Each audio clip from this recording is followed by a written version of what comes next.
Praise the Lord सभी को।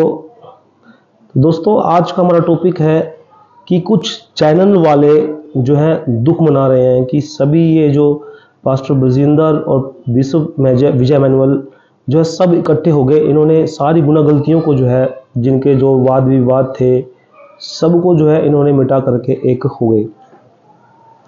और इसी प्रकार मैं बताना चाहता हूं कि बहुत सारे चैनल जो है इनकी वीडियो उठा उठा कर जो है अपने चैनलों पर डाल रहे हैं कि चंदन तूने गलत किया। पास्टर विजय एमैनुअल के बारे में भी कह रहे हैं कि आप लोगों ने जो है ये सही नहीं किया। आप लोग जो है सिस्टर अंशु है और बहुत सारे ऐसे जो लोग हैं जिन्होंने मुकदमा दायर किया था, और लगभग जिनको मालूम नहीं है कि मुकदमा सही है या गलत है, तो ये तो उनको ही पता है और हम लोगों को नहीं पता। तो इसी प्रकार हम बताना चाहते हैं कि अगर कोई व्यक्ति किसी के वैरी को माफ़ करता है या किसी से कोई गलती हो जाती है, कोई बातचीत हो जाती है और अब आप माफ़ कर देते हैं या मैं माफ़ कर देता हूँ, तो उसमें बुराई क्या है। इसी प्रकार जिस प्रकार इन्होंने जो है साथ इकट्ठे होकर के अपनी गुनाह गलतियों को मान करके जो है इन्होंने छोड़ा, और फिर से भविष्य में कोई ऐसा वाद विवाद नहीं होगा। अक्सर होता क्या है, जब कलीसिया चलती है, पास्टर जो है का जो ध्यान है वो है एक सेवकाई की ओर लगा रहता है, वचन की ओर लगा रहता है, प्रार्थना की ओर लगा रहता है, कोटिज संगति की ओर लगा रहता है। और जो कुछ दिनों से जो चर्च में आते हैं लोग, उनका आपस में वाद विवाद हो जाता है, तुम्हारा पास्टर ऐसा है, तुम्हारा पास्टर ऐसा है, और बहुत सारी वाद विवाद जो है यहां तक बढ़ जाता है कि एक उन दोनों पास्टरों को भी ये जो है विश्वासी बिड़ा देते हैं, उनको भी जो है लड़ाई करवा देते हैं। उनकी भी लड़ाई करवा के मुद्दा इतना बन जाता है कि बहुत सारे ऐसे जो है अविश्वासी लोग जो हैं उन पर ऐसा मुकदमा डालते हैं झूठा कि एक सेवकाई को भ्रष्ट कर देते हैं।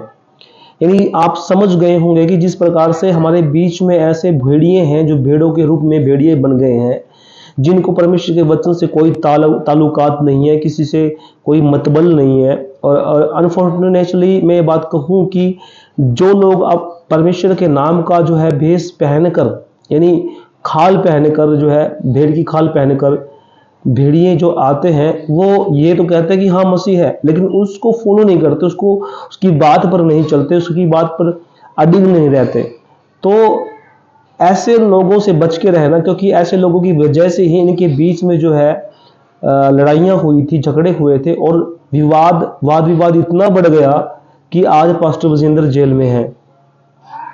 अब जिस विषय के बारे में बात चल रही है उसके बारे में आपको बेखूबी पता है कि चैनल वालों को हजम नहीं हो रही कि इनकी बात जो है, उनके चैनल बढ़ गए हैं, उनके चैनल शुरू हो गए थे और कुछ वीडियो में मोनेटाइज हो गए हैं, वो भी पास्टर ब्रजेंद्र के जो है केस के अंडर में, क्योंकि उनको कोई मुद्दा नहीं। आजकल विजय एमैनुअल, चंदन, पास्टर ब्रजेंद्र, चंदन कोई तोप नहीं है, चंदन कोई पास्टर नहीं है, कोई बिशप नहीं है, कोई प्रॉफिट नहीं है या कोई एवेंजलिस्ट नहीं है, वो एक आम विश्वासी है। हो सकता है कुछ ना कोई इनके आपस में वाद विवाद हो गया हो और उसके पास कोई मुद्दा नहीं था, उसके पास ज़्यादा पैसा नहीं था कि जिससे कि वो उसको जवाब दे सके। उसको जवाब देना था सिर्फ यूट्यूब चैनल से। यूट्यूब चैनल एक ऐसा जरिया है कि किसी को बदनाम करना है तो आप बहुत जल्दी बिना पैसे के, बिना किसी चीज़ के व्यर्थ क्यों है, आप यूट्यूब से किसी को बदनाम कर सकते हैं, किसी के ऊपर लाछन लगा सकते हैं, दोष लगा सकते हैं। तो यूट्यूब एक ऐसा जरिया है, और इसी प्रकार ऐसा ही हुआ। मैं बताना चाहता हूं कि तोप नहीं है कोई, चंदन कोई तोप नहीं है, वो एक आम विश्वासी है। और मुझे नहीं लगता कि वो, अगर वो आत्मिक भी होगा, आत्मिक होता तो ऐसा नहीं करता। और अगर वो आज आत्मिक बनना चाहता है तो उसमें बुराई क्या है, गलत क्या है? अगर उसको अपनी गुनाह गलतियां माननी है तो उसमें बुराई क्या है? और हो सकता है इसने भी कुछ गलतियां की हो, चंदन ने भी, और गलतियां उसने भी की होगी, पास्टर जिंदगी की टीम से भी गलतियां हुई होगी, क्योंकि बहुत सारे ऐसे भी लोग होते हैं जो लड़ाई करने से रोकने वाले अच्छे लोग होते हैं, बहुत कम लोग होते हैं, लेकिन लड़ाई करवाने वाले ज्यादा लोग होते हैं, कलीसिया के अंदर भी और बाहर भी। तो इसीलिए वो मुद्दा जो है, आत्मिक मुद्दे को उन्होंने शैतानिक मुद्दा बना करके जो है ये लड़ाई लड़वा दी, और लड़ाई लड़वा के जो है पास्टर ब्रजेंद्र को बदनाम करके बहुत सारे जो लोगों ने फायदा उठाया। फायदा उठा करके जो है किसी ने रेप का केस लगवाया, किसी ने चोरी का केस लगवाया, उसकी मिनिस्ट्री से पैसा ले लिया, किसी ने उसकी चर्च की जमीन को हड़पने की कोशिश की। अब ऐसा जब अपने ही बीच में, मसीह लोगों के बीच में ही ऐसा हो गया, तो अदर रिलीजन के लोग फायदा उठाने लग गए कि इसने तो, पास्टर बजिंदर ने तो उससे जमीन ली थी, उसने हड़प ली उसकी जमीन, उसको ऐसा कर लिया। वो बीच में भी एक भाई आए थे, सरदार जी आए थे, पता नहीं क्या नाम था उनका, वो ऐसा करवाते हैं, बहुत बड़े एक अधिकारी के रूप में आते हैं। वो कहते हैं कि पास्टर बजिंदर ने जबरदस्ती इतनी लड़कियों के साथ रेप कर दिया और इतने लोगों के साथ जिनकी जमीनें हड़प ली। अगर उसने जमीन हड़प ली, वो भंडारा कहाँ से लगा? चर्च की कलीसिया के लोगों को जो है इतना, जो सेलिब्रिटी आती हैं, उनका खर्चा, चर्च का खर्चा, पेट्रोल का, डीजल का, मिनिस्ट्री का खर्चा, वो कहाँ से निकलेगा? भाई अपने घर से कोई भी चर्च नहीं चला सकता। मेरे पास इतना पैसा नहीं है कि मैं अपनी चर्च के लिए जमीन ले सकूं। मैं दिन प्रतिदिन मेहनत करता हूं, अपना काम करता हूं, काम करने के बाद सेवकाई भी करता हूं। तो अगर मेरे पास पैसा होता तो मैं क्यों काम करता? मैं सेवकाई करता फुल टाइम, मैं कोटेज मीटिंग करता, सुसमाचार सुनाता, मेरे पास कैमरा होता बढ़िया वाला, मैं फोन से वीडियो बना रहा हूँ, कैमरा होता मेरे पास, कैमरा डाल के मैं डोर टू डोर जाता, कहीं गलियों के अंदर सुसमाचार सुनाता, पहाड़ों में जाता, कहीं और कहीं ना कहीं अलग अलग डिस्ट्रिक्ट, अलग अलग स्टेट के अंदर मैं सुसमाचार के लिए सुनाता। जैसे टोड वाइट, एक पास्टर है टोड वाइट, जो बहुत सारी बड़ी लटों वाले हैं, वो अभिषेक दास प्रभु के अलग अलग जगह जाकर, अलग अलग डिस्ट्रिक्ट स्टेट के अंदर जाकर के सुसमाचार सुनाते हैं। तो मैं भी वही करता। अगर आपके पास पैसा नहीं होगा तो आप क्या करेंगे? मेहनत करेंगे, क्योंकि बच्चे भूखे नहीं मरने नहीं दे सकते आप। अगर बच्चे भूखे मर गए तो सेवकाई भी नहीं कर सकते। बाइबल साफ कहती है, सेवक सबसे पहले अच्छे घर का प्रबंधक हो। अगर हम एक अच्छे प्रबंधक नहीं होंगे तो सेवकाई कहां से चलेगी? सेवकाई तब चलेगी जब आपका घर मजबूत होगा और आपके बच्चे भीख मांगने के लिए बाहर नहीं जाएंगे, आपके बच्चे कटोरा उठाकर बाहर नहीं मांगने जाएंगे, तब सेवकाई चलेगी। क्योंकि नमूना घर से होता है, ना कि बाहर से। अब जब हम बाहर से घर का नमूना ही अच्छा नहीं दे रहे तो बाहर नमूना कैसे देंगे? तो इसीलिए ये दोष लगाना बंद कीजिए। उसने 25,000 ले लिए, उसने 20,000 ले लिए। अब मैं बताना चाहता हूं, औकात नहीं होते 10 रुपए की, बात करते हैं 25 रुपए की, तो इससे बात नहीं बनती। अगर आपको प्रभु के पीछे नहीं चलना है तो मत चलिए, लेकिन किसी को बदनाम मत कीजिए। अगर आप बदनाम कर रहे हैं तो बदनाम आप उस सेवक को नहीं कर रहे, आप परमेश्वर को बदनाम कर रहे हैं। परमेश्वर को बदनाम करने का मतलब है कि परमेश्वर को, सेवक को बदनाम करने का मतलब है कि परमेश्वर को बदनाम करना। और परमेश्वर को बदनाम कर दिया तो फिर आपकी सेवकाई कहां से रही? अब कहते मैं तो बहुत मसीह हूं, मैं अभिषेक के दास हूं। अब एक भाई ने लिखा कि ये जो चोर हैं, ये सब, ये पास्टर चोर हैं, ये सेवक चोर हैं। Pastor Ankul Narula, pastor Sukhpal Rana, pastor Bajendra और बहुत सारे लोगों की पिक्चर लगाई हुई है। और एक जो है सैमुअल के नाम से एक जो है हमारे बुजुर्ग हैं, वो चैनल चला रहे हैं। तो सबकी ओपिनियन है, किसी को सपोर्ट कर रहे हैं, किसी को नहीं सपोर्ट कर रहे हैं। तो आप कौन होते किसी के बीच में टांग डालने की? आपको जबरदस्ती किसी के बीच में टांग डालना है? नहीं, आप ऐसा क्यों कर रहे हैं? मैं तो बहुत बड़ा बक सकता हूँ, वो तो पागल है सारे, जितने भी इतने साल से 20-20 साल से मिनिस्ट्री कर रहे हैं, इतने बड़े साल से सेवकाई कर रहे हैं। तो भैया आप क्या सर्वदूत हैं? क्या आप सर्वदूत हैं जो आपको मालूम है सब चीज के बारे में? या आप परमेश्वर से मिलके आते हैं डेली बेस और शाम को वापस घर आ जाते हैं? तो इसीलिए अपने आप को बड़ा भविष्यता मानना बंद कीजिए। इतने भी बड़े सेवक नहीं है, हो सकता है आपसे 2 साल से, 10 साल से, 5 साल से। सभी बाइबल के माध्यम से ही सेवकाई कर रहे हैं। पर्सनली परमेश्वर आप लोगों से नहीं मिलता कि आपको जैसे मैं रूबरू मिल रहा हूं, ऐसा किसी से मिलता है या मिला हुआ है? आप पवित्र आत्मा को वेलकम करते हैं, तब पवित्र आत्मा जी आते हैं। नहीं, पवित्र आत्मा जी इतने बेल्ले नहीं है कि आपके पास आकर के जो आप ठट्टा उड़ाए और आपके पास क्या कहें, भैया आप ठीक हो, आप ऐसा मत करो। ऐसा नहीं करते। परमेश्वर पवित्र है, पवित्र आत्मा जी पवित्र है, वो परमेश्वर का आत्मा है, वो बुरा भला दोनों जानते हैं। वो उसकी ओर जाते हैं जो नम्र दीन जीरो है, जो किसी का ठट्ठा नहीं करते, किसी पर दोष नहीं लगाते, किसी को यही नहीं कहते चंदन तुमने अच्छा नहीं किया, तुम उनके साथ मेल विलाप कर लिया, अब आज के बाद मैं आपके साथ ऐसा नहीं करूंगा। अरे भैया, चैनल चला रहे हो क्या? चैनल चला रहे हो आप, चैनल सही तरीके से चलाओ, सेवकाई के अनुसार। कभी किसी पास्टर को पकड़ लिया, कभी आप जो है समाज के ठेकेदार नहीं हो कि हम उस जो रूढ़ीवादी है उनको हम उखाड़ लेंगे, हम जो बाइबल के खिलाफ बोलेगा उसको विरोध में अगर बाइबल में विरोध में बोलना है तो अदर रिलीजनों के बारे में उनको जवाब दीजिए ना, उनको जवाब दीजिए। अगर आपको जवाब देना है तो अदर रिलीजन के जो लोग हैं जो हमारे खिलाफ बोलते हैं उनको जवाब दीजिए। जिन पास्टरों को गोली मारी है उनको जवाब दीजिए।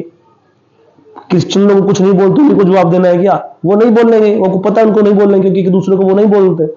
वो लोग बोलेंगे जिनको आत्मिकता में फीलिंग नहीं है, फील नहीं है, आत्मिकता फील नहीं है, स्पिरिट में फील नहीं है, जो प्रार्थना ही नहीं करते, बस केवल एक मतलब एक गांव के अंदर गए, गांव में रहते हैं, वहां वीडियो बना के उठा के कैमरा और वहां जो जिस प्रकार से उनके बारे में बोल दिया तो बोल दिया।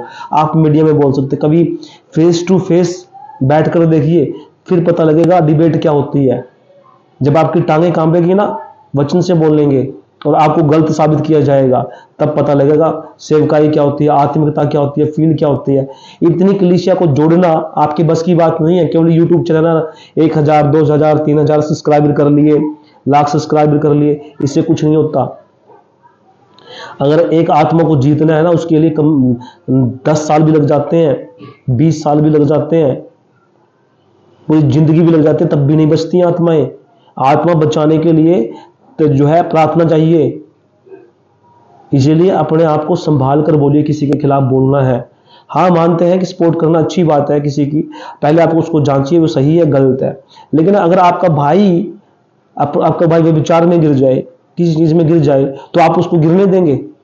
बहुत बढ़िया बात है अगर आप गिरने देंगे, बहुत अच्छे सेवा कर, बहुत अच्छी सेवा कर रहे हैं आप। अगर आप उसकी गुनाह गलतियों को कहो उसको, भैया आपने गलती की है, आप उसे माफ कर दीजिए और प्रभु से माफी मांगिए और उठिए। ये सेवकाई है, ये आत्मिक प्यार है। ये नहीं है कि आप डेली वेज, भाई चंदन गलत है, आप गलत हो, पास्टर विजय मैनुअल गलत है। अरे भाई, वो उसी चर्च से थे, पास्टर बजिंदर इन्हीं की चर्च से थे और ये अलग अलग हो गए। कुछ विश्वासियों की वजह से इनके बीच में लड़ाई हो गई और आज ये एक दूसरे के साथ मेल मिलाप कर रहे हैं, साथ में खड़े हो रहे हैं। इनकी वार्तालाप जो है, मतभेद खत्म हो गए। तो प्रेम के साथ, परमेश्वर ने भी प्रेम के साथ रहने के लिए कहा, तो अगर आप क्यों नहीं रहने देते इनको? चैनल वालों में जो चेतावनी है कि आप लोग ऐसा करना बंद कीजिए और फिर से परमेश्वर की तरफ ध्यान दीजिए, प्रार्थना की तरफ ध्यान दीजिए, सुसमाचार बांटिए, प्रचार कीजिए चैनलों पे। ये मैं उसके किसी भी हद तक मैं लड़ूंगा, किसी हद तक मैं लिखूंगा, तो यार क्या कर रहे हो आप? ये सेवकाई थोड़ी है। ये तो एक भेड़िया है जो भेड़ों के खाल को पहनकर चर्च में बैठा है। तो इसीलिए आप इस चैनल के माध्यम से मैं बताना चाहता हूं कि प्रेम सबसे उत्तम मार्ग है, प्रेम सबसे उत्तम मार्ग है और प्रेम मसीह है, प्रेम यीशु है। हमारा काम है, हम इस क्यों आया, इसीलिए हमें, इसीलिए परमेश्वर ने चुना कि हम उसके काम को कर सके। भजन संहिता 91 में क्या लिखा है, 16 आयत में, मैं तुझे दीर्घायु से तृप्त करूंगा और किए हुए उद्धार का दर्शन दिखाऊंगा। 3 की 16 बहुत पढ़ते हैं लोग, लेकिन उसको समझ में नहीं आया। ईश्वर ने जगत से ऐसा प्रेम किया कि उसने इकलौता पुत्र दिया, जगत के लोगों से प्यार किया, प्रेम किया, उसने अपना इकलौता पुत्र दे दिया। हम सब जो दोष लगाने वाले हैं, हम सब बचाए जाए। उन दोष लगाने वालों को जो हरकत है उनकी, उसको छोड़कर परमेश्वर में सम्मिलित होकर के उसके प्रेम में बने रहें।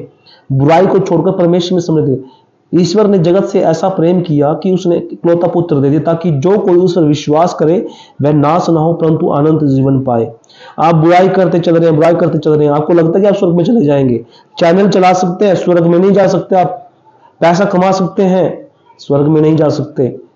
भले ही मेरी बात आपको गलत लगे, भले ही मेरी बात आपको बुरी लगे, पर ये सच है। मुझे फर्क नहीं पड़ता, आप मुझे कमेंट करें, मेरी वीडियो पे वीडियो बनाएं, मुझे कोई फर्क नहीं पड़ता। लेकिन मुझे इतना है कि बाइबल सिखाती है अगर आपका भाई गिर जाए तो उसको उठाना जो है हमारा काम है। परमेश्वर ने उठाने के लिए कहा, गिराने के लिए नहीं कहा।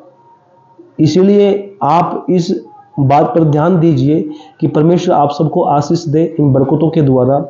और आज के बाद किसी को दोष लगाना बंद कीजिए। अगर किसी ने भी ऐसी कोई हरकत की तो ध्यान दीजिए, हम सिर्फ बाइबल से ही बात करेंगे, बाइबल से कोई बात नहीं करेंगे बाहर। और रही बात एक वीडियो की, जो उस टॉपिक पर हम बाद में बात करेंगे, तो मेरे चैनल को सब्सक्राइब करना, वीडियो